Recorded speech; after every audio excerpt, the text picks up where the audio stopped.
الحمد لله رب العالمين الصلاة والسلام على خاتم النبيين اما بعد فاعوذ بالله من الشيطان الرجيم بسم الله الرحمن الرحيم الشمس والقمر بحسبان یعنی سورج اور چاند ایک حساب مقرر سے چل رہے ہیں۔ معزز علماء کرام اور عزیز ساتھیوں، روح طلال کا موضوع ایک نازک اور جذباتی موضوع ہے، لیکن چونکہ اس کے ساتھ ہمارے دین کے ارکان وابستہ ہے، نماز اور روزہ، لہذا اس وجہ سے ہمیں ٹھنڈے دل سے اس پر سوچنا ہوگا، اور اس میں کوئی جذباتیت کی بات ہمیں اپنے دل میں نہیں لانی چاہیے۔ جذبات اچھی بات ہے، لیکن اگر وہ حقیقت کے خلاف ہو تو یہ بری بات بن جاتی ہے، ایسے جذبات کو دبانا پڑتا ہے۔ تو روح طلال بھی اسی قسم کا ایک موضوع ہے۔ آپ سامنے دیکھ رہے ہیں، یہ چاند کی مختلف شکلیں ہیں، اور یہ ایک قدرتی نظام ہے جس میں کوئی تبدیلی نہیں کر سکتا، لا تبدیل لکلمات اللہ۔ تو اللہ جل شانہ نے جو نظام بنایا ہوا ہے اس کو ہم چینج نہیں کر تبدیل نہیں کر سکتے۔ اور یہاں پر بھی جو اللہ پاک نے قرآن پاک میں فرمایا ہے کہ سورج اور چاند ایک حساب مقرر سے چل رہے ہیں، تو مقرر کس نے کیا؟ یہ اللہ پاک نے کیا ہے، اس کو ہم تبدیل نہیں کر سکتے۔ ہاں، البتہ اس کے اوپر غور کر سکتے ہیں، اور اس غور کا نتیجہ جو ہے وہ صحیح برآمد ہونا چاہیے۔ اس کے لیے فرماتے ہیں ان فی خلق السماوات والارض واختلاف اللیل والنہار لآیات لأولی الالباب الذین یذکرون اللہ قیاما وقعودا وعلی جنوبہم ویتفکرون فی خلق السماوات والارض ربنا ما خلقت ھذا باطلا سبحانک فقنا عذاب النار۔ بے شک اس میں صاف صاف بتایا گیا ہے کہ بے شک اس کائنات کی تخلیق میں اور دنوں کے الٹ پیر میں عقل مندوں کے لیے نشانیاں ہیں۔ اور یہ عقل مند لوگ کون ہے؟ جو کھڑے بیٹھے لیٹے یعنی ہر حال میں اللہ پاک کو یاد کرنے والے ہیں، اور کائنات کی تخلیق میں غور کرنے والے ہیں، اور ان کے دل پر یہ بات اترتی ہے، اے رب ہمارے، تو نے ان تمام چیزوں کو بے فائدہ نہیں پیدا کیا، تو پاک ہے تمام عیوب سے، بس ہمیں بھی عذاب جہنم سے نجات عطا فرما۔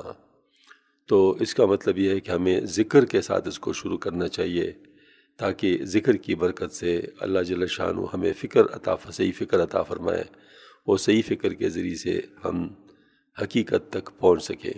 تو سب سے بڑا ذکر جو ہے نا وہ ہے لا الہ الا اللہ، افضل ذکر لا الہ الا اللہ۔ تو اس میں لا الہ میں ہم یہ تصور کر لے کہ دنیا کی محبت ہمارے دل سے نکل رہی ہے، اور الا اللہ کے ساتھ اللہ کی محبت آ رہی ہے، تو میرے ساتھ کچھ دیر کے لیے ذکر کرے، اور اسی لا الہ کے ساتھ یہ تصور کرنا کہ دنیا کی محبت دل سے نکل رہی ہے، اور الا اللہ کے ساتھ اللہ کی محبت دل میں آ رہی ہے۔ لا الہ الا اللہ، لا الہ الا اللہ، لا الہ الا اللہ، لا الہ الا اللہ، لا الہ الا اللہ، لا الہ الا اللہ، لا الہ الا اللہ۔ یہ میں پہلی دفعہ نہیں کر رہا ہوں، یہاں پر جامعہ محمدیہ اسلام آباد میں جس وقت ہمارا فلکیات کا کورس چل رہا تھا، تو اس میں تقریباً 85 کے لگ بھگ علماء تمام مختلف مکاتب فکر کے تھے، اور یہی ذکر ہم ماشاءاللہ ابتدا میں کرتے تھے، اور ذکر کے بعد پھر ہم ماشاءاللہ فکر شروع کرتے تھے۔ اللہ پاک نے اس میں بڑی برکت عطا فرمائی تھی، تو آج اسی چیز کا اعادہ ہو گیا۔ اللہ تعالی ہمیں اس چیز پر قائم رکھے۔ تو اس کے لیے میں عرض کروں گا، بسم اللہ الرحمن الرحیم، صوموا لرؤیتہ وافطروا لرؤیتہ، یعنی چاند دے کر روزہ رکھ لیا کرو، اور چاند دے کر روزہ افطار کر لیا کرو۔ تو جیسے میں پہلے عرض کر چکا ہوں کہ اس کی ایک جذباتی صورت ہے، اور پھر اس کی صحیح اور تحقیقی صورت ہے۔ تو اس کے لیے سب سے پہلے جو فہم الفلکیات کتاب ہے، اس میں جو جدید ایڈیشن ہے، اس میں صفحہ نمبر 136 سے لے کر صفحہ نمبر 141 تک، یعنی ایک تجزیہ ہے، یعنی دونوں جو فریق ہے، ایک فریق جو کہ مطلب یہ ہے کہ چاند کی شہادتیں ہر حالت میں تسلیم کرنا چاہتے ہیں، چاہے وہ درایت کے اصولوں پر ٹھیک اترتے ہوئے نہیں ہو۔ کچھ حضرات ایسے جو اس میں درایت کو بھی ضروری سمجھتے ہیں۔ تو ان دونوں کی جو آراء ہے، یا یوں سمجھ لیے کہ جو ہمارے جو پشاور کے حلقہ احباب ہیں، ان کا جو فیصلہ ہے، اور جو طریقہ کار ہے، اور جو مرکز دلائل کمیٹی کا جو طریقہ کار ہے، ان دونوں میں جو مطلب نزاع ہے، تو ہر ایک فریق اپنے اپنے دلائل دے رہا ہے، تو ان دلائل کو میں نے بغیر کسی یعنی جس کو کہتے ہیں تعصب کے کہ گویا کہ مطلب جو میری رائے کے مطابق ہو تو میں دوں، جو میری رائے کے مطابق نو میں نہ دوں، میں نے دونوں کے آراء کھول کے دیے ہیں۔ اگر کسی کو اس میں کوئی خلاف محسوس ہو تو مجھے مطلع کر دے کہ آپ نے ہماری فلاں بات نہیں بتائی، تو انشاءاللہ ہم اس کو شامل کر لیں گے۔ پہلے بھی میں عرض کر چکا ہوں، کتاب میں بھی یہ بات میں عرض کر چکا ہوں، تو بہرحال اس کا جو ہے نا وہ ذرا میرے خیال میں اس جو یعنی پریزنٹیشن ہے، اس سے پہلے ذرا اس کو دیکھ لیجئے گا، اس میں انشاءاللہ آپ کو کچھ فائدہ ہوگا۔ آئندہ بات انشاءاللہ میں اس میں کر لوں گا، دوبارہ اس کی بات کرنے کی ضرورت نہیں ہے کیونکہ کتاب میں پیش کر چکا ہوں، لیکن آپ سے درخواست ہے کہ آپ اس کو پہلے پڑھ لیجئے گا تاکہ اس کی جذباتی صورت سے آپ نکل کے کوئی تحقیقی صورت آپ کے سامنے آ جائے، اور پھر جو میری بات ہے انشاءاللہ وہ بھی آپ کو سمجھ میں آ سکے گی۔ اللہ تعالیٰ توفیق عطا فرمائے۔ کسی پر بدگمانی سے اعراض کرتے ہوئے مسئلے کو ہر رخ سے دیکھنا چاہیے اور پھر مناسب حل کو پیش کرنا چاہیے، اور جب تک کوئی حل ایسا سامنے نہ آئے تو شریعت میں جو گنجائش ہیں ان کا اعتبار کرنا چاہیے، ان پر عمل کرنا چاہیے، لیکن حقیقت حال جاننے کی کوشش جاری رہنی چاہیے اور ایک دوسرے پہ بدگمانی چھوڑ دینی چاہیے، اور صحیح حل کے لیے متفقہ کوششیں کر کے کوئی قابل عمل جو ہے نا وہ طریقہ کار سامنے آنا چاہیے۔ اللہ تعالیٰ ہم سب کو اس میں کامیاب فرما دے۔ مردان میں ایک میراث کا کورس کر رہا تھا جس کی دعوت مجھے وہاں کے حضرات جیسے مفتی ذاکر اللہ صاحب مطلب اور بہت سارے علماء کرام جو تھے وہ انہوں نے دی تھی، تو وہاں پر تقریباً کچھ 40-50 کے لگ بھگ علماء کرام جمع تھے، تو وہ کورس میں قرار تھا۔ ان کو چونکہ پتہ تھا کہ مولانا کا نام میں بولوں، مولانا ظفر علی شاہ صاحب، تو وہ جو ہے نا وہ حضرات نے دعوت دی تھی، تو چونکہ ان کو پتہ تھا کہ ہمارا تعلق اطلاع کمیٹی کے ساتھ ہے، لہٰذا کچھ سوالات وہ درمیان میں کیا کرتے تھے، تو میں نے عرض کیا کہ ایسی بات تو ٹھیک نہیں ہے، کیونکہ جب تک تمہید نہ باندھی جائے اس وقت تک بات سامنے نہیں آتی پوری طرح پہ، سوالات کے جوابات سے پتہ نہیں چلتا، تو تھوڑا سا آپ مجھے موقع دے دیں، ایک دن اس کے لیے مخصوص کر لیں، اور پھر اس پر آپ جتنے بھی سوالات کر سکتے ہیں تو کر لیں، اس پر میں انشاءاللہ میں کچھ عرض کروں گا۔ تو اس کے لیے ایک دن مخصوص کر دیا گیا، چونکہ پتہ چل گیا تھا، لہٰذا اور علماء کرام بھی علاقے کے تشریف لائے اس میں حصہ لینے کے لیے، اور جو مخصوص دن تھا اس پر علماء کرام نے بہت سارے سوالات کیے۔ میں نے ابتدا میں کسی سوال کا جواب نہیں دیا اور یہی کہتا رہا کہ آپ انتظار کریں، آپ انتظار۔ وہ لوگ حیران ہوتے کہ ہمیں کیوں انتظار کرنے کے لیے کہا جا رہا ہے، تو میں نے عرض کیا کہ انشاءاللہ میں پھر جب آپ سارے سوالات کریں گے ان کے یعنی جواب میں آپ سے کچھ سوالات کروں گا، اس طریقے سے انشاءاللہ آپ کو جواب مل جائے گا۔ تو جب ان کے سوالات ختم ہوئے تو پھر میں نے ایک سوال کیا، اور سوال یہ تھا کہ نمازوں کے اوقات کے نقشوں کے بارے میں آپ کا کیا خیال ہے، کیا یہ قابل عمل ہے؟ سب نے کہا کیوں نہیں، اسی پر تو نماز روتا ہے آج کل۔ میرا اگلا سوال یہ تھا کہ فقہ کا قاعدہ ہے کہ یقین کو یقین ہی ظاہر کر سکتا ہے، بے شک یقین کو یقین ظاہر کر شک نہیں، کیا یہ درست ہے؟ سب نے کہا بالکل۔ پھر میں نے پوچھا اس کا مطلب یہ ہے کہ آپ کو یقین ہے کہ نمازوں کے اوقات بالکل درست ہے؟ سب نے کہا ایسے ہی ہے۔ میں نے کہا یقین آپ کو کیسے ہوا؟ یہ تو حسابات ہے اور حسابات ظنی ہوتے ہیں، ظنی سے یقین کو کیسے ظاہر کیا جا سکتا ہے؟ تو انہوں نے کہا کہ ہم نے مشاہدات کیے اور اپنے مشاہدات کے مطابق ان کو پایا، اس لیے ان پر یقین ہوا۔ پوچھا میں نے کہ آپ پورے سال کے آپ ہر نماز کے وقت کا مشاہدے کے ساتھ تقابل کیا ہے؟ کہا گیا ایسے کیسے ہو سکتا ہے، ہم نے چند مختلف اوقات کا مشاہدہ کیا اور ان کو حقیقت کے مطابق پایا، اس لیے اس پر یقین کیا جا سکتا ہے۔ تو دوستو اسی طریقے کو انجینئرنگ میں ڈیٹا انالیسس بائی سیمپلنگ کہتے ہیں کہ اگر سارے معلومات ایک ہی اصول پر مبنی ہو تو ان میں چند کا نتیجہ باقی پر نافذ ہو سکتا ہے۔ تو اس اصول پر میں کہتا ہوں کہ اگر آپ کو چاند کے طلوع غروب کے اوقات دیے جائے تو اگر ان کو آپ حقیقت کے مطابق پائیں تو یہ اوقات بھی اس طرح کی نہیں سمجھے جانے چاہیے جیسے کہ سورج کے طلوع غروب کے اوقات کو، کیونکہ اسی کمپیوٹر پروگرام سے یہ بھی بنائے گئے ہیں جس سے وہ جو ہے نا وہ سورج کے غروب و طلوع کو، کیونکہ حسابات تو وہی ہے۔ تو آپ کی خدمت میں پشاور، صوابی و مردان کے چاند کے طلوع غروب کے اوقات پیش کیے جاتے ہیں اور سورج کے بھی، پھر آپ ان کا مشاہدہ کریں، اگر آئندہ کے دنوں میں یہ بالکل درست ثابت ہوتے ہیں تو گزشتہ کے بھی صحیح مان لیں، کیونکہ ایک ہی کمپیوٹر نے ایک ہی اصول کے مطابق یہ معلوم کیے ہیں۔ یہ چاند کے طلوع غروب کے اوقات ہے پشاور کے لیے جون 2019 کے لیے. اس کو آپ اچھی طرح بعد میں دیکھ لیجیے گا اور معلوم کیجیے گا کہ جن اوقات پہ چاند طلوع ہو رہا ہے اور جن اوقات پہ غروب ہو رہا ہے اس وقت پہ ہو رہا ہے نہیں. یہ آپ کو صرف یعنی یہ دکھانے کے لیے آپ کو دیا جا رہا ہے تاکہ آپ دیکھ لیں کہ سورج کے طلوع غروب کے اوقات جس طریقے سے آپ اس کو صحیح سمجھتے ہیں مشاہدات کے اس کے ساتھ مقابلہ کرنے کے بعد، اس طریقے سے اگر آپ چاند کے طلوع غروب کے اوقات بھی مشاہدہ کر لیں اور اس کو بھی آپ ان کے حسابات کے ساتھ مطابق پائیں تو آپ عامل پر بھی ایسے یقین کر سکتے ہیں جیسے کہ سورج کے طلوع غروب کے اوقات پر کر سکتے ہیں. یہ سورج کے طلوع غروب کے اوقات ہے پشاور کے لیے جون 2019. اس کو بھی آپ مطلب مشاہدہ کر لیں اور دیکھ لیں کہ یہ بالکل ٹھیک ہے نہیں ہے. یہ چاند کے طلوع غروب کے اوقات ہے سوابی کے لیے جون 2019 کے لیے. سوابی والے حضرات سے بھی درخواست ہے کہ اس کا مشاہدہ کر کے اس کے بارے میں بتائیں. سورج کے طلوع غروب کے اوقات ہے سوابی کے لیے جون 2019 کے لیے، تو اس کا بھی ان کو مشاہدہ کرنا چاہیے. یہ چاند کے طلوع غروب کے اوقات ہے مردان کے لیے جون 2019 کے لیے. مردان والے حضرات سے بھی مطلب درخواست ہے کہ اس کر لیں. مفتی ذاکر اللہ صاحب پہلے کر چکے ہیں لیکن بہرحال اب باقی حضرات کو بھی کرنا چاہیے. طلوع غروب کا اوقات ہے مردان کے لیے جون 2019 کے لیے، تو مردان والے حضرات سے اس کی بھی درخواست ہے کہ وہ اس کا مشاہدہ کر لیں اور پھر حقیقت حال سے ہمیں آگاہ کر دیں. اب سن لیں مولانا تقی عثمانی صاحب مزلو کا اس کے بارے میں بیان. مولانا فرماتے ہیں کہ حسابات کی دو قسمیں ہیں.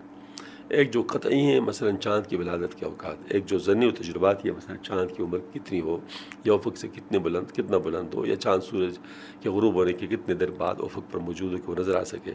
اس میں مختلف ماہرین کے اندازے مختلف ہو سکتے ہیں جو اکثر صحیح بھی ثابت ہوتے ہیں لیکن پھر بھی ظنیت سے نہیں نکل سکتے. حضرت فرماتے کہ ان میں سے اگر کوئی فارمولہ ایسا ہاتھ آ جائے جو قطعیات میں شامل ہو سکے تو اس کو میں مان لوں گا. تو ایک مزید چیز جو اس میں قطعی ہو سکتی ہے وہ یہ ہے کہ یہ بدیہی بات ہے کہ اگر چاند سورج سے پہلے غروب ہو جائے تو نظر نہیں آ سکے گا. سورج کے طلوع غروب کو آپ پہلے یقینی مان چکے ہیں. اگر اس طرح چاند کے طلوع غروب کو بھی یقینی ثابت کیا جائے تو اس کے مطابق اگر چاند سورج کے غروب کا وقت چاند کے غروب کے وقت کے بعد ہوا تو یہ قطعی طور پر کہا جا سکے گا کہ چاند نظر نہیں آ سکے گا. مولانا فرماتے ہیں بعض لوگ یہ کہتے ہیں کہ یہ جو مولوی لوگ ہیں یہ حساب کو قطعی نہیں مانتے، آنکھ کے دیکھنے کو ضروری قرار دیتے ہیں. حالانکہ مثلا نماز کے جو اوقات ہیں وہ آج دیکھ کر کوئی بھی نہیں کرتا کہ کس وقت غروب ہوا کس وقت طلوع ہوا، بلکہ اس کا حساب ہے جن طریقے اندر لکھا ہوا ہے اس کے حساب سے کرتے ہیں. لیکن چاند کے بارے میں یہ کہتے ہیں کہ اس کا ہم حساب پر عمل نہیں کرتے. تو بات در حقیقت یہی ہے کہ یقینی چیز جو ہے اگر کوئی ہوتی تو اس پر عمل کرنے میں کوئی مذائقہ نہیں تھا، لیکن یقینی چیز صرف اس کی پیدائش ہے، اس کا قابل رؤیت ہونا یقینی نہیں ہے.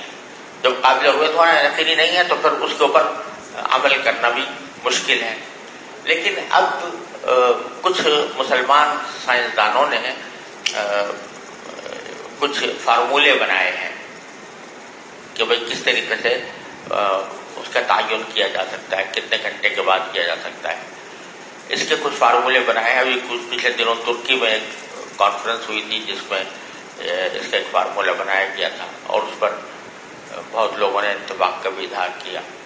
لیکن ابھی تک کوئی ایسا فارمولہ کہ جس کے بنیاد پر یہ کہا جا سکے کہ بھئی یہ یقینی قسم کا ہے وہ ذرا ابھی تک پردہ راز یعنی پردہ خفا میں ہے، لہذا اس کے اوپر عمل کرنا مشکل. اگرچہ اگر ایسا کوئی فارمولہ دریافت ہو جائے تو میں ذاتی طور پر یہ سمجھتا ہوں کہ آج کل کے حالات میں اس کے اوپر عمل کر لینے میں کوئی حرج نہیں ہے. اور وجہ یہ ہے کہ آج کل رؤیت ہلال کا مسئلہ جو ہے ساری دنیا میں ایک بڑا زبردست اختلافات کا سبب بن گیا ہے، اور ان اختلافات کی وجہ سے ایک ہی خاندان کے کچھ افراد روزہ رکھ رہے ہیں، کوئی عید بنا رہے ہیں. خاص طور سے مغربی ملکوں میں، انگلینڈ میں اور امریکہ میں یہ بہت بڑا مسئلہ ہے اور اس کی وجہ سے بڑی پریشانیاں پیدا ہوتی ہیں. اور حالات ایسے ہو گئے ہیں کہ مواصلات کے ذرائع اتنے تیز رفتار ہو گئے ہیں کہ یہاں پر روزہ ہے اور دوسری جگہ عید ہے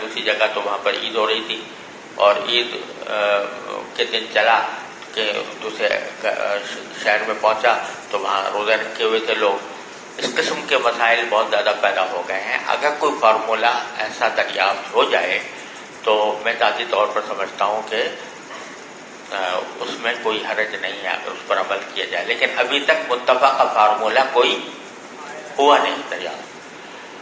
قرآن کریم سے بھی معلوم ہوتا ہے کہ چاند کا پورا حساب، والقمر قدرناہ منازل حتی تعلموا عدد السنین والحساب، والقمر قدرناہ منازل حتی تعلموا عدد السنین والحساب. قرآن کریم خود کہہ رہا ہے کہ ہم نے ایسی منزلیں مقرر کر رکھی ہیں.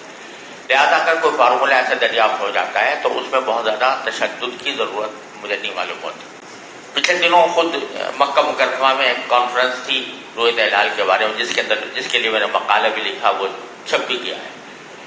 تو وہاں سارے علماء تقریباً اس بات پر متفق ہو گئے، قرارداد پاس ہو گئی کہ جب تک ممکن نہ ہو اس وقت میں شہادت کا اعتبار نہیں ہے. سمجھے؟ لیکن اب اتنا تو ہوا ہے کہ وہ چاند کی ولادت سے پہلے کا اعلان نہیں کرتے، لیکن ولادت کے بعد 2 گھنٹے بعد اعلان کر دیتے ہیں، 4 گھنٹے بعد اعلان کر دیتے ہیں. حالانکہ کم از کم 18 گھنٹے تو سبھی متفق ہیں کہ 18 گھنٹے ہوتے ہیں، لگتے ہیں. اس وجہ سے ذرا سعودی عرب کے ساتھ چلنا مشکل ہو گیا، سمجھ گئے.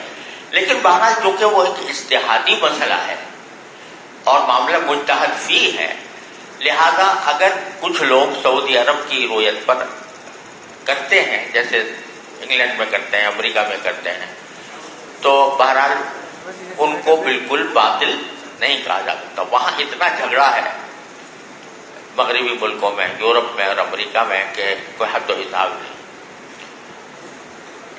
تو میں ان سے یہ کہتا ہوں کہ بھائی یہ معاملے مجتہد فی ہیں، ان میں کسی کے قول پر بھی عمل کر لو، لیکن خدا کے لیے متحد ہو جائے. مسلمانوں کے درمیان تفرقہ جو ہے یہ بدترین برائی ہے. اس برائی سے بچنے کے لیے اگر کسی قول مرجوح پر بھی عمل کر لیں، سب متفق ہو جائیں تو ٹھیک ہے، کوئی حرج نہیں.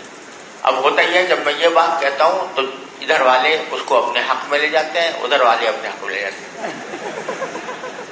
اب میں نے جواب دینا ہی چھوڑ دیا. وہ کہتے ہیں جی تقی صاحب نے فتویٰ دے دیا سعودی عرب کی رویت کے اوپر فتویٰ عمل کرنا چاہیے، اور دوسرے کہتے ہیں کہ انہوں نے فتویٰ دے دیا ہے کہ بھئی اپنی رویت کا اعتبار کرو. تو آیا اختلاف متعلق کا اعتبار کیا جائے؟ اعتبار کرنے کا معنی یہ ہے کہ یہ سمجھا جائے کہ اگر کراچی میں نظر آیا ہے چاند تو لاہور والوں کو اوپر حجت نہ ہو، وہ اپنی رویت کا اعتبار کریں یا اپنی رویت کا اعتبار کریں. لکل اہل بلد رؤیت، یہ مسلک ہے امام شافعی کا. امام شافعی یہ کہتے ہیں کہ ہر اہل بلد کے لیے اسی کی رویت معتبر ہے، اور ایک جگہ کی رویت دوسری جگہ کے لیے کافی نہیں ہے. سمجھ گئے؟ اور ان کا استدلال حضرت عبداللہ بن عباس کے اثر سے ہے. ان کے مولا قریب تھے، ان کو رمضان کے اندر حضرت عبداللہ بن عباس نے شام بھیجا جہاں حضرت معاویہ کی حکومت تھی. تو شام سے جب واپس آئے تو انہوں نے پوچھا کہ بھائی آپ لوگوں نے وہاں شام میں کس وقت روزہ وہ دیکھا تھا چاند؟ تو انہوں نے کہا جی ہم نے تو جمعہ کی رات میں دیکھا تھا. تو کہا جمعہ کی رات میں دیکھا تھا؟ ہم نے تو جمعہ کی رات میں چاند نظر نہیں آیا، ہمیں تو سبت کی رات میں چاند نظر آیا. تو اور قریب نے کہا کہ ہم نے بھی دیکھا، حضرت معاویہ نے بھی دیکھا، انہوں نے بھی روزہ رکھا، ہم نے بھی روزہ رکھا. تو حضرت عبداللہ بن عباس نے فرمایا لیکن ہم نے تو سبت کی رات میں دیکھا تھا، تو ہم تو اب روزے رکھتے رہیں گے جب تک کہ ہم اپنے خود یہاں چاند نہ دیکھ لیں یا 30 دن پورے نہ ہو جائیں. گویا انہوں نے وہاں کی رویت کا اعتبار نہیں کیا. اس پر مدار ہے امام شافعی رحمۃ اللہ علیہ کے مذہب کا. وہ کہتے ہیں اختلاف مطالعے کا اعتبار نہیں ہے. باقی سارے فقہا، مشہور تو یہ ہے کہ یہ حنفیہ کا قول ہے، لیکن حقیقت میں سارے فقہا، مالکیہ، حنابلہ، وہ بھی اس بات کے قائل ہیں کہ اختلاف مطالعے کا اعتبار نہیں ہے. یعنی ایک جگہ کی رویت دوسری جگہ کے لیے بھی معتبر ہو سکتی ہے. سمجھ گئے؟ اور اس بنا پر اگر اس قول کو اختیار کیا جائے، اور حنفیہ کا جو اصل ظاہر و روایت کا قول ہے وہ یہی ہے کہ اگر اہل مشرق نے چاند دیکھ لیا، اہل مغرب نے چاند دیکھ لیا، تو اہل مشرق کے اوپر بھی حجت ہوگا، بشرطے کہ وہ صحیح طریقے سے اس رویت کا ثبوت مشرق میں ہو جائے. اور اگر عقلاً دیکھا جائے تو اختلاف مطالعے کو معتبر ماننے کا کوئی جواز نہیں ہے.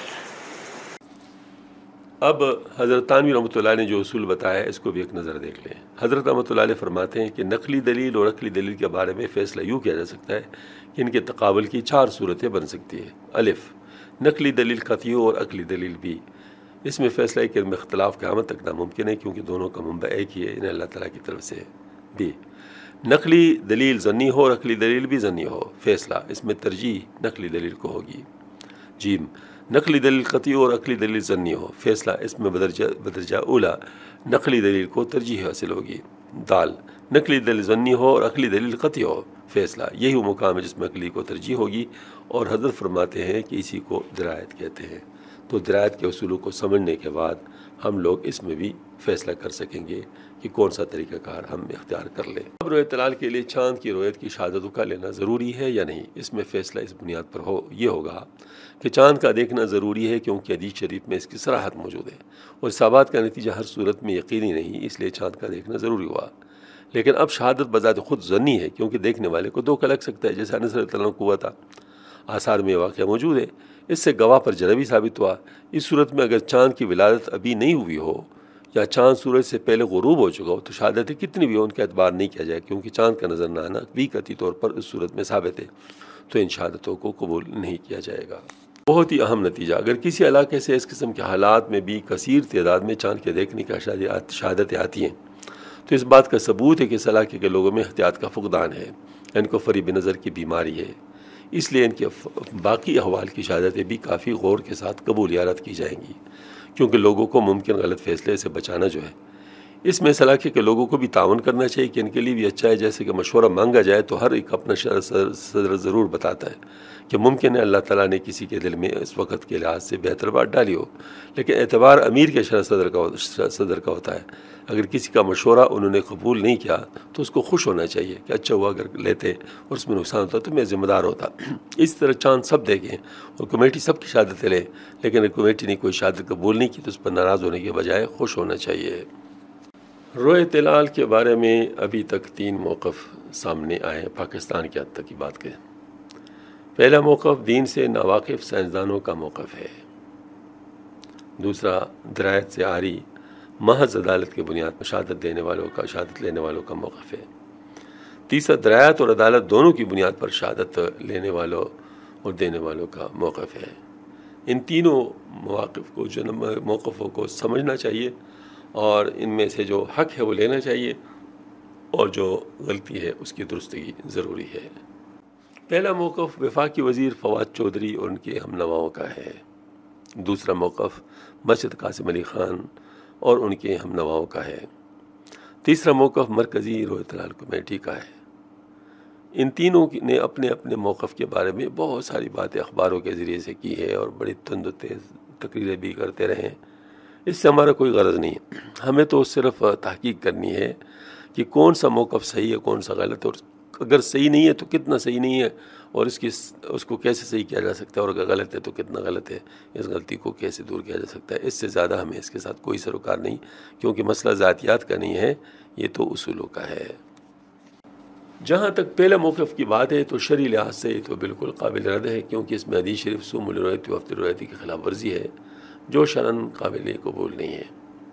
بحیثیت سائنسدان، کیونکہ میں بھی سائنسدان ہوں، میں امکان اور اور یقینی میں فرق جانتا ہوں کہ یعنی امکان کس کو کہتے ہیں اور جو یقینی بات ہوتی ہے یہ کیا ہوتا ہے، اس میں فرق جانتا ہوں. اس لیے اگر امکان بہت زیادہ بھی ہو تو اس کو ہم یقین نہیں کہہ سکتے، جس کو ہم کہہ سکتے ہیں پرابیبلٹی. تو پرابیبلٹی اور چیز ہے اور سرٹینٹی اور چیز ہے. پرابیبلٹی کو ہم سرٹینٹی نہیں کہہ سکتے. اس لیے چاند چاہے کتنا ہی نظر آنے کے قابل ہو، اگر پورے آسمان پر مثلا بادل چھا جائیں اس کا نظر آنا ممکن نہیں ہوگا، تو اس حدیث شریف کے روزے 30 پورے کرنے پڑیں گے. کوئی بھی نہیں کہہ سکتے ان بادلوں کے پیچھے بالکل فل چاند موجود، یعنی چاند بالکل موجود ہے. کوئی اندھا سے مراد ایک بہت کم نظر والے بھی اگر دیکھے گا تو دیکھ سکے گا. ہم کہیں گے نظر تو نہیں آیا، اور نظر آنا ضروری ہے. لہٰذا یہ جو بات کو بعض لوگ کرتے ہیں کہ آج کل سائنس نے بڑی ترقی کی ہے اور وہ ایک ایک سیکنڈ ایک ایک پل کی بات بتائے، تو یہ درست ہے، لیکن شریعت اس کو نہیں دیکھ رہی ہے کہ وہ چیز ہے یا نہیں ہے. وہ کہ نظر آیا نظر نہیں آیا، یہاں فیصلہ اس پر ہے. جبکہ مطلب جو ہے نا وہ نمازوں کے اوقات میں وقت کا بتایا ہے، ان الصلاۃ کانت علی المؤمنین کتابا موقوتا. وہاں وقت کی بات، وقت آپ جس طریقے سے بھی معلوم کر لیں تو ٹھیک ہے، اس میں کوئی مسئلہ نہیں. وہاں نظر آنے کی بات نہیں ہے، یہاں پر نظر آنے کی بات ہے. لہٰذا ہمیں اس بات کا یقینی بنانا پڑے گا آیا چاند نظر آیا بھی ہے یا نظر نہیں آیا. تو بھی قابل اصلاح ہے کہ اس میں کسی ایسی چاند کی شہادت قبول نہ کرنے کا اہتمام کیا جائے جو عقلاً ناممکن ہو اور گواہوں کی محض عدالت پر فیصلہ نہ ہو، بلکہ درایت کے اصولوں کا بھی خاص خیال رکھا جائے. اس میں یہ اچھی بات ہے کہ چاند کی شہادت کے لیے رات بھر انتظار کیا جاتا ہے، لیکن مسئلہ کی شہادتوں میں درایت کے اصولوں کا احترام نہیں. اس لیے 30 روزے کبھی شاید ہی ہوتے ہوں اور پہلی رات کی تراویح بھی شاید کم ہی نصیب ہوتی ہے. یہ اگرچہ لازم نہیں ہے لیکن خطرے کی گھنٹی ضرور ہے کہ ذرا کچھ مسئلہ اس میں شامل ہے، کیونکہ یہاں اس وقت بھی چاند دیکھنے کی شہادتیں قبول ہوئی ہیں، یعنی ان حضرات کے موقف کے مطابق، جبکہ چاند ابھی پیدا بھی نہیں ہوا تھا. اور اس دفعہ بھی عید کا سے چاند دیکھا گیا ہے کہ چاند سورج سے پہلے غروب ہوا تھا. اس لیے ان کی باتوں میں ظاہر اس قسم کی خامیاں تو موجود ہے. بہت پہلے عرصے کی بات ہے، 2000 سے بھی پہلے کی بات ہے. مولانا عبداللہ شہید رحمۃ اللہ علیہ جو جس وقت چیئرمین تھے، اس وقت میں کمیٹی میں تھا، تو مردان میں ہمارا اجلاس ہو رہا تھا اس کے بارے میں کہ کیسے سب تمام کمیوں کو دور کیا جائے اور آپس میں اتفاق رائے پیدا ہو. تو اس میں میں نے بھی بات کی تھی اور اس وقت میں نے کہا تھا کہ چاند بہت ہی مشکل چاند ہے. آپ کی چاند یہ جو 28 ہمارے 28ویں تھی، ان کی 29ویں تھی، تو یہ اگر آپ لوگوں کو نظر آ گیا تو اس سے بڑے مسائل پیدا ہوں گے. میں نے کل کی بات کی. پھر بعد میں انہوں نے درخواست کی کہ آپ 29ویں جو ہماری ہے اس کے مطابق آپ ہمارے ساتھ بیٹھ جائیں تاکہ ہمارے طریقہ کار کو آپ دیکھ لیں. تو میں نے حضرت مولانا عبداللہ شہید رحمۃ اللہ سے کہا کہ آپ تو چلے جائیں کیونکہ آپ چیئرمین ہیں، آپ کے اوپر دباؤ آ سکتا ہے، اور ہم لوگ ٹھیک ہے ان کے مبصر کے طور پر بیٹھ جائیں گے. تو ہم لوگ بیٹھ کے ان کے ساتھ، کمشنر بھی تھا، ڈپٹی کمشنر بھی تھا اور اسسٹنٹ کمشنر بھی تھا، وہ وہاں کے علماء بھی تھے اور ہم بھی تھے. تو یہ کمیٹی مطلب جو مطلب ان کے جو اجلاس مختلف جگہوں پہ چل رہے تھے، تو تقریباً 8:30 بجے ٹیلی فون آیا کمشنر صاحب کے پاس کہ مسجد قاسم علی خان سے کہ ہمارے پاس 14 شہادتیں آئی ہیں، تو ان 14 شہادتوں کو ہم آپ کے پاس لیں یا آپ لوگ اس کو یہیں پر آ کر دیکھنا چاہتے ہیں. تو مجھے کمشنر صاحب نے فون دینا چاہا. میں نے کہا کہ نہیں، ہم یہاں فیصلہ کرنے کے لیے نہیں بیٹھے ہوئے، ہم تو آپ کی ریکویسٹ پہ بیٹھے ہیں کہ تاکہ ہم آپ لوگوں کا طریقہ کار دیکھ لیں. اس میں زیادہ تو کوئی بات نہیں ہوئی، تو آپ لوگ جو کر رہے ہیں ہمیں نظر آ رہا ہے. تو اس پر کمشنر صاحب غصہ ہو گیا. اس نے کہا کہ شبیر صاحب یہ کمپیوٹر کی باتیں جو ہے نا آپ کی، یہ پہلے کہاں تھی، کتابوں میں تو نہیں ہے. تو میں نے کہا کمشنر صاحب ذرا تھوڑا سا آپ توقف کر لیں، میں آپ کو لکھ کے دیتا ہوں کہ اگر آپ کو کل یہاں چاند نظر آئے گا، یہاں کی آج کی بات نہیں کر رہا ہوں، ابھی تو پیدا بھی نہیں ہوا، کل اگر آپ کو چاند نظر آ گیا تو میں آپ کی آج کی چاند مان لوں گا، آپ کو کل بھی نظر نہیں آ سکے گا. پردھان پشاور صحابی میں نظر نہیں آئے گا، ہاں کوئٹہ میں کراچی میں نظر آ سکے گا، وہاں سے ہم شہادتیں لے لیں گے، لیکن یہ ہے کہ یہاں آپ کو نظر نہیں آ سکے گا. یہ میں نے ان سے بات کری. تو ڈپٹی کمشنر اور اسسٹنٹ کمشنر میرے ساتھ ہو گئے. انہوں نے کہا سر ان کی باتوں میں بڑا وزن ہے، پلیز آپ ان کو کنسیڈر کر لیں. اس طرح وہ اجلاس ختم ہو گیا. ہم چلے آئے. میں کورٹ میں جو ہے نا وہاں جو ہاسٹل تھا اسی میں آرام کرنے کے لیے چلا گیا. صبح سویرے وہ اسسٹنٹ کمشنر میرے پاس آئے اور مجھے کہا شبیر صاحب آئیے. میں نے کہا کیا کہتے ہیں، ایک جگہ آپ کو لے جانا ہے. تو مجھے وہ پریس کلب میں لے گئے. وہاں پر جو حضرات صحافی و حضرات موجود تھے ان سے کہا یہ وہ صاحب ہے جن نے یہ باتیں کی ہیں. انہوں نے مجھ پہ سوالات کیے، سوالات کے جوابات میں نے دیے. وہ ماشاء اللہ اتنے کنونس ہو گئے کہ انہوں نے کہا کہ ہم روزہ توڑ دیں. میں نے کہا نہیں، روزہ توڑنے کے لیے میں نہیں، توڑانے کے لیے میں نہیں آیا، میں تو صرف آپ کو حقائق سمجھانے کے لیے آیا ہوں. خیر بہرحال ہم نے کہا کہ سر آپ جو بھی ہمیں لکھوانا چاہے ہمیں لکھوا دیں، ہم اس کو چھاپ دیں گے. بہرحال میں نے ان کو اپنا بیان لکھوا دیا. اس کے بعد میں چلا آیا. تو شام کو ماشاءاللہ موسم بالکل مطلب کرسٹل کلیئر تھا، کیونکہ 2-3 دن پہلے بارش ہوئی تھی 12 سار قلعے کے اوپر. ہم تھے، ایف سی کو نوجوان تھے، عوام تھی، اور اس طرح علماء کرام تھے، کمیٹی کے لوگ تھے. کسی کو چاند نظر نہیں آ رہا تھا، بالکل مطلع صاف تھا، حالانکہ ان کے دوسرے دن کا چاند تھا. تو میں ان سے کہہ رہا تھا کہ بھئی آپ کا چاند کدھر گیا، آپ کا چاند کدھر گیا. حتیٰ کہ میں نے کمیٹی والوں کو جنہوں نے فیصلہ کیا تھا ان میں سے بعض کو فون کیا تو وہ بھی ہنس پڑے. بہرحال یہ ہے کہ وہ چاند ان کے لیے بڑا مشکل ثابت ہوا. اور میں نے کمشنر صاحب کے ساتھ چونکہ وعدہ کیا تھا، تو جب ہم کمشنر صاحب کے پاس پہنچ گئے تو کمشنر صاحب اپنے گھر سے غائب تھے. تو اس کا مطلب ہے کہ دیکھو نا، وہ کب تک انسان مطلب جانے کسی غلط چیز پر جمع ہو سکتے ہیں. تو یہ چیزیں جو اللہ پاک نے ہمیں دی ہیں، ان چیزوں کا کنسیڈر کرنا چاہیے. درایت کے اصولوں کو سمجھنا ضروری ہے، ورنہ ہمارے تمام شہادتیں خطرے میں ہو جائیں گی. اللہ تعالیٰ ہمیں سمجھ کی توفیق عطا فرمائے. چونکہ ابھی بات ہوئی تھی کہ کچھ لوگوں کو غلط فہمی ہو جاتی ہے، اور اس غلط فہمی کی وجہ سے ان کو سمجھ آتا ہے کہ شاید ہم نے چاند دیکھ لیا، حالانکہ وہ دیکھا نہیں ہوتا. تو یہ وہ اپنے جب ان کو شہادت تسلیم نہیں کی تو دل پہ رکھ لیتے ہیں کہ ہمیں جھوٹا کہا گیا، حالانکہ وہ جھوٹا ہونا ضروری نہیں ہوتا. بعض دفعہ ایسا ہوتا ہے، ایک بیماری ہوتی ہے جس کو ہیلوسینیشن کہتے ہیں. تو ہیلوسینیشن ایک حقیقت ہے، اور لوگوں کو یہ بیماری ہوتی ہے جن میں سے بعض کو کوئی چیز نظر آتی ہے، سنی جاتی ہے، لیکن وہ چیز ہوتی نہیں ہے. اس کے بارے میں انٹرنیٹ پر سرچ کرنے کے بارے میں جو http www.lifesciences.com اس پہ کچھ ریزلٹس ہمیں مل گئے تو میں آپ کے ساتھ شیئر کرتا ہوں. اس میں بتاتے ہیں what is the difference between a delusion and a hallucination. Hallucinations and delusions are similar in that they are both false but seems very real to the person experiencing them. A hallucination involves the senses and feels real, but it's not. A delusion is a false belief that persists in spite of evidence. And 20 people have hallucinated. Live Sciences 27 May 2015 اس کی تحقیق کے مطابق. But if people are having regular experiences, we recommend that they seek help. Psychotic experiences were slightly more common in women than in men. Among the women surveyed, 6.6% had experienced hallucinations or delusions at some point, compared with 5% of men. تو یہ جو ہے نا مطلب ایک حقیقت ہے. اب انشاءاللہ اس کا ترجمہ بھی پیش کیا جائے گا. اس کا ترجمہ کچھ یوں ہے: خبط اور فریب نظر میں کیا فرق ہے؟ یہ دونوں ایک جیسے کیفیات ذہنی واحد میں ہیں، اور دونوں ہی غلط ذہنی تصورات ہوتے ہیں جو کہ مریض کو بالکل اصلی معلوم ہوتے ہیں. فریب نظر میں کوئی چیز جو حقیقت میں موجود نہ ہو پھر بھی اصلی معلوم ہوتی ہے، اور خبط میں اگر مریض کو ثبوت بھی دے دیا جائے تو پھر بھی وہ اپنے باطل تصور سے باز نہیں آتا. ہر 20 میں سے ایک شخص کو فریب نظر کی بیماری ہو سکتی ہے. اگر یہ مسئلہ ٹھیک نہ ہو رہا ہو تو ڈاکٹر سے رجوع کرنا چاہیے. خواتین میں یہ مرض زیادہ ہوتا ہے، یعنی 6.6% عورتوں میں فریب نظر یا خبط کا مسئلہ ہو سکتا ہے، جبکہ مردوں میں یہ شرح 5% تک ہے. اب آپ ذرا دیکھ لیں کہ یہ ایک بالکل سائنٹیفک فیکٹ ہے، بیماری ہے، اس کا علاج ہوتا ہے، لیکن جو لوگ شہادت لینے والے ہوتے ہیں کیا ان چیزوں کو جانتے ہیں؟ ظاہر ہے جب وہ نہیں جانتے تو وہ تو ان کی داڑھی کو دیکھیں گے، ان کی تسبیح کو دیکھیں گے، ان کے تبلیغی ہونے کو دیکھیں گے، ان کا صوفی ہونے کو دیکھیں گے، حالانکہ وہ اس کی عدالت میں تو کوئی بات نہیں کی گئی. مطلب وہ تو بالکل ٹھیک ہو سکتا، انس رضی اللہ عنہ سے تو کوئی زیادہ عادل نہیں ہو سکتا. اگر ان کو غلط فہمی ہو سکتی ہے تو کسی اور کو کیوں نہیں ہو سکتی؟ اب اگر ان کی شہادت تسلیم نہیں کی جاتی تو وہ اس ذہن پہ لیتے ہیں کہ شاید گویا کہ ان کو جھوٹا مان لیا گیا. ایسی کوئی بات نہیں، ان کو جھوٹا نہیں مانا جاتا، صرف ایک غلط فہمی ہے جو ان کو ہوئی ہے. ہمارے ساتھ اس طرح ہوا تھا، ہم لاہور میں چاند دیکھ رہے تھے.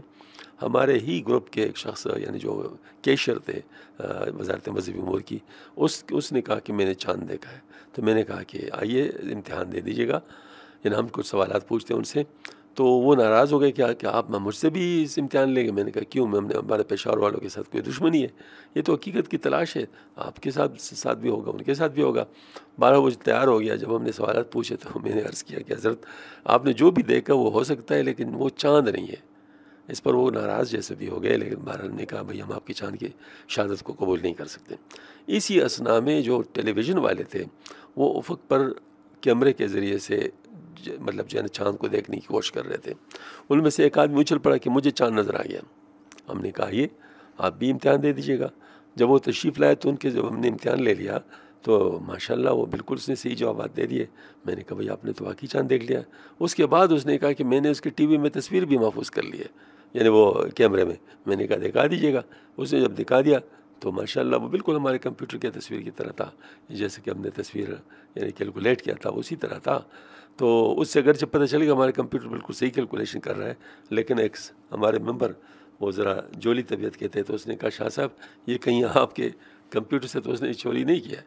تو بہرحال مطلب میری یہ ہے کہ اس قسم کی بات ہے, اس کی تصدیق بھی ہو سکتی ہے, تردید بھی ہو سکتی ہے. اس کو اپنے دل پہ نہیں لینا چاہیے. یہ تو ایک بیماری ہو سکتی ہے کہ کوئی بیمار ہونا کوئی جرم تو نہیں ہے, اس کا تو علاج ہوتا ہے. تو بہرحال 5% بہت بڑی چیز ہے, یعنی 20 میں 1. تو اگر مثال کے طور پر 20,000 لوگ اگر چاند دیکھیں, اس میں سے 1,000 کو غلطی لگ سکتی ہے. ہاں تو 1,000 شہادتیں کتنی ہوگی؟ تو اس وجہ سے اگر اس قسم کی بات بعضوں کو بہت ہو, جیسے ایوب بلخی رحمۃ اللہ علیہ تھے, اس نے کہا تھا کہ اگر بخارا کے 500 لوگ بھی آ جائے شہادت دیں تو اس کو ہم جو ہے نا وہ جمع غفیر نہیں کہیں گے, اور اگر بلخ کے 1000 آ جائے تو بھی ان کو جمع غفیر نہیں کہیں, کیونکہ یہ بیماری شاید ادھر بھی زیادہ ہوگی. ممکن ہے بعض علاقوں میں بعض بیماری زیادہ ہوتی ہے. تو بہرحال یہ کہ یہ اس قسم کی باتیں سائنٹیفک فیکٹس ہیں, اور ان سے مطلب ہمیں استفادہ کرنا چاہیے, کسی کو دل پر یہ نہیں لینا چاہیے. تیسرا موقف علمی لحاظ سے تو بہت مضبوط ہے, لیکن اس میں بھی کچھ اصلاح کی ضرورت ہے, کیونکہ اس میں یہ شکوہ کیا جاتا ہے کہ فیصلہ جلدی کیا جاتا ہے یا موسمیات کی پیشنگوئی کی بنیاد پر کیا جاتا ہے. چونکہ اگر اس کمیٹی کا رکن رہا ہے, اس لیے وہ برملا کہہ سکتا ہے کہ فیصلہ پیشنگوئی کی بنیاد پر نہیں ہوتا بلکہ چاند دیکھنے پر کیا جاتا ہے. لیکن چونکہ درایت کے اصولوں کا بھی خیال رکھا جاتا ہے, اس لیے پیشنگوئی کے نتائج اور چاند دیکھنے کے نتائج میں کچھ زیادہ فرق نظر نہیں آتا. اس کی خوبیوں کو برقرار رکھتے ہوئے اس میں اصلاح یقیناً ممکن ہے. اس کے لیے آخر کے پاس کچھ تجاویز ہیں. مناسب حل. فقہ حنفی کی بنیاد پر مشرق کی روایت کا مغرب پر حجت ہونا یہ ثابت ہے. اس کا مطلب دنیا میں کہیں بھی چاند نظر آ جائے تو دوسرے لوگ اس پر فیصلہ کر سکتے ہیں. چاند کی 2 قسمیں ہوتی ہیں, ایک شمالی چاند ہوتا ہے, ایک جنوبی چاند. شمالی چاند سے مراد یہ ہے کہ شمالی نصف کرم کے عرض بلد پر ہو, یعنی اس کا جو عرض بلد ہے مثبت ہو, وہ 0 سے زیادہ ہو. اور جنوبی چاند اس کو کہتے ہیں جس کا عرض بلد منفی ہو, یعنی اس کا ڈکلینیشن جس کو ہم کہتے ہیں, جس پہ چاند چل رہا ہے تو وہ منفی ہو, یعنی جنوب کی طرف ہو. بس یہ بات یہ ہے کہ جو شمالی چاند ہوتا ہے اس کا شمال میں نظر آنا زیادہ ممکن ہوتا ہے, اس میں زیادہ عرصہ وہ افق پر رہتا ہے, زیادہ بلند ہوتا ہے, اس کے نظر آنے کا امکان زیادہ ہوتا ہے. اور جنوبی چاند جو ہوتا ہے وہ جنوبی علاقوں میں زیادہ بہتر طریقے سے نظر آ سکتا ہے. بالکل وہی بات جو شمالی چاند کے شمال میں ہوتی ہے جنوبی چاند کی جنوب میں ہوتی ہے. بس شمال و جنوب کے مختلف ممالک میں سفارت خانوں کے ذریعے سے اگر ہم شہادتوں کے حصول کا بندوبست کر سکیں اور ان کی شہادتیں بھی ہم تک پہنچ سکیں, ان کی چاند بین کے بعد اگر ہم ان کو قبول کر سکیں اور قبول کر لیں تو سبحان اللہ یہ مسئلہ حل ہو جائے گا. کیونکہ جو چاند ہمارے لیے مشکل ہے وہ ان کے لیے مشکل نہیں. تو ہمیں ان کی شہادت آ جائے تو ہم اس کی شہادت پر عمل کر لیں گے. ہاں جی, عمل کر لیں گے. اور دوسری طرف یہ والی بات ہے کہ اگر ہم لوگ یہ کر لیں کہ چاند یعنی جنوب میں اچھی طرح نظر آ گیا تو شمال والوں کے لیے بھی آسانی ہو جائے گی. تو اس طرح خود ہی اتفاق رائے کے امکانات بڑھ جائیں گے. مزید اتفاق رائے پیدا کرنے کے لیے جو شکایت ہے رحمۃ اللہ کمیٹی سے, اس کو دور کرنے کے لیے میں تجویز دیتا ہوں کہ چاند کی رویت 2 مرحلوں میں ہو. یعنی پہلے تو پوری کمیٹی بیٹھ جائیں اور وہ چاند کی شہادتیں ایک خاص وقت تک, جب تک امکان بہت زیادہ ہوتا ہے صحیح شہادتوں کے آنے کا, وہ مرحلہ پہ سارے لوگ موجود ہوں اور وہ چاند کی شہادتوں کو دیکھ کر فیصلہ کریں. اگر فیصلہ ہوا تو ٹھیک, اگر فیصلہ نہیں ہوا یعنی ابھی چاند نظر نہیں آیا تو پھر وہی کمیٹی ایک لوکل کمیٹی بنا دے, ایک اور چھوٹی کمیٹی بنائے جس میں صرف 2-3 افراد ہوں. وہ جو ہے نا مطلب یہ کہ وہ ذمہ دار ہوں کہ اگر چاند کہیں سے بھی نظر آ جائے تو پھر ان کو اطلاع کی جائے, اور ان کو جب اطلاع کیا ہے تو چیئرمین کو بھی اطلاع کر دیں گے تو چیئرمین بھی ساتھ ہو جائے گا. اس طریقے سے اگر چاند کی رویت ثابت ہو گئی تو باقی حضرات کو بھی اطلاع کیا جائے اور چیئرمین اعلان کر سکتے ہیں. اس طرح ہم نے پہلے بھی کیا ہے اور اس طرح کیا کر سکتے ہیں. اس طریقے سے جو قاضی اور چیئرمین کا جو فیصلہ ہے اس پر اطمینان کا اہتمام کیا جا سکے گا. تو اگر جو حضرات مطلب اس چیز کو مناسب سمجھے تو اس کے لیے اپنے آواز کو بلند کر لے کہ یہ طریقہ اختیار کیا جائے۔ میری کوشش ہوگی کہ انشاءاللہ جو مقتدر حضرات ہیں ان تک میں ان تجاویز تک پہنچاؤں، اور آپ حضرات بھی اپنی آواز میں شامل فرما دیں۔ امید کرتا ہوں کہ انشاءاللہ یہ مسئلہ اس طریقے سے حل ہو جائے گا۔ اللہ تعالیٰ ہم سب کو صحیح فیصلے تک پہنچنے میں ہماری مدد فرمائے۔ وما علینا الا البلاغ۔ دعاؤں کی خصوصی درخواست ہے، اللہ کرے کہ ہم ٹھنڈے دل سے محض اللہ کے لیے اس کا حل سوچنے کے لیے تیار ہو جائیں۔ اللہ کرے کہ ہم سب کا بہترین حل پر اتفاق ہو جائے۔ آمین ثم آمین۔